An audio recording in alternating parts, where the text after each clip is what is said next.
Hello again, everybody. My name is Andrea Stith. I'm the Barren County Extension Agent for Horticulture Education. I wanted to reach out again today and let's do another Master Gardener Monday.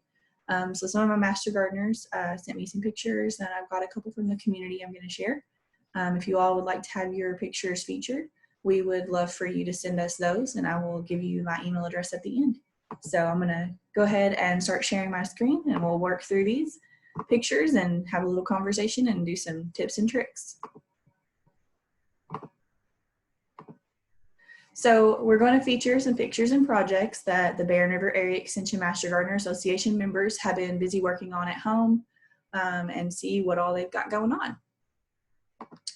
So this first one is a picture of a bleeding heart plant by Master Gardener Linda Morrison. She's got this in her home. So bleeding hearts are elegant perennials that add much grace and elegance to gardens and landscapes. They prefer partial shade with fertile, moist, well-drained soil. They can also tolerate some other conditions. So sites that receive early morning or late day sun are generally good locations for them.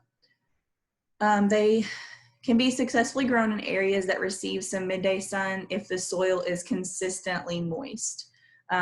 So you want to plant in, where it has relative shade, relative sun, so part shade, part sun, and it's going to do fairly well. So plants that are in full shade, they just won't bloom as well. They'll have fewer blooms. They don't like dry soil. So especially in the heat of the summer, you're going to have to keep that water on them.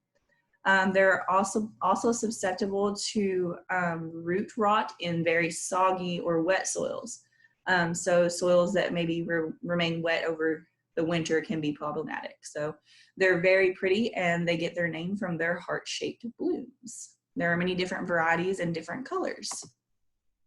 So mint is a rapid growing perennial with many varieties that can grow up to 3 feet and are quite invasive.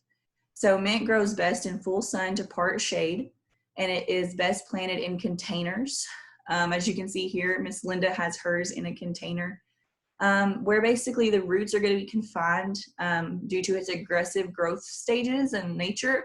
It has a tendency in an open garden to take over and basically rule over the garden and outcompete most other plants. So we oftentimes recommend a lot of herbs, and especially mint, to be planted in containers so you can kind of control how invasive you let it get and how much of it you need. So the Paperwhite Narcissus is really nice. So they are a white blooming flower, and Miss Linda said she first bought the bulbs and then she planted them in a pot indoors for early blooms, and then she planted them outside. She said she did this about a few years ago, and she's been lucky enough to have them come back. So that's something that's a little bit out of the ordinary, because oftentimes their zone is a zone 8 to 10, and here in Kentucky we're a zone 6. So that just kind of talks a little bit about how mild our winters have been the past few years to allow for those to come back. So that's definitely something, if you wanted to plant them indoors, they're really easy to force bloom. And then we got some pansies. So like other types of seasonal color, pansies must have well-drained soils, and they can't tolerate wet feet. So if they're going to be too wet or in a very damp location, they won't do well. So you also will do better if you plant them on a little bit of an elevated bed, about 6 to 10 inches, and that's going to help you with the drainage that they need. And it's also going to improve that visibility of color, because it kind of gives them a little bit of something to show. It's like a little pedestal for them. So that's quite nice as well. So this is one that Miss Linda has sent me, and she said this is the Fiddlehead Fern. It grows in the wild. And she said she had not seen one in person until this year. They were out doing some mushroom hunting, and they found this, and she has decided to try to grow it this year. So these are an edible plant, but you want to make sure you don't consume them raw. You want to make sure they're cooked, because they do have a toxic chemical in them that has to be cooked. So be cautious on this one if you're trying to eat it. Just want to make sure you're aware, and not all fern plants are edible. So just make sure you know kind of what you've got and what you're messing with. So then we're going to talk a little bit about some tub containers or some container gardens with flowers. So here she's got a nice little tub that she's recycled. Miss Linda is one of the best at recycling things. So I love that she does that, and she helps to educate others on how to do that. So here she's used a tub, and make sure that when you have a container that you're trying to grow things in, don't forget to drill holes in the bottom, because you don't want that soil to stay wet and cause that root rot. So make sure you're doing that. So here she's got a nice little tub of pansies. And then here is one of my container flower beds or containers outside, and it's got a few things in it. So this one has a tulip. It's got some hens and chicks. You have the creeping jenny and then some carpet weed. That's the ones with the bluish purple flowers.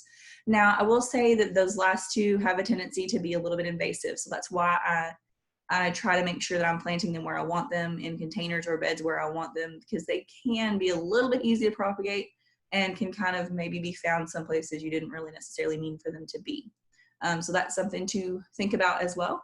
And then one of the final ones, this is the Estes family's raised beds. They sent me this picture, and I just think it's wonderful. They've done in-ground gardens for several years. They're trying to scale back a little bit, and so they've decided to go with raised beds. And the husband built them, and they're getting ready to fill them and going to be planting stuff soon. So wish them the best of luck. If you all have pictures and things you want to share, feel free to send them to me. If you have questions about how to build things like this, or what kind of containers you might need, we do have publications that can help with that. Just send me, either give us a call or send me an email, and we'll be happy to help you. And without further ado, I'm going to end this. But like I said, if you all have projects or things that you and your family have been working on, feel free to email me, andrea.stith@uky.edu, or you can tag us, the Barren County Cooperative Extension Service Facebook page, and we'd love to see what you're working on. If you've got specific questions or things, feel free to reach out to me. You all have a great day.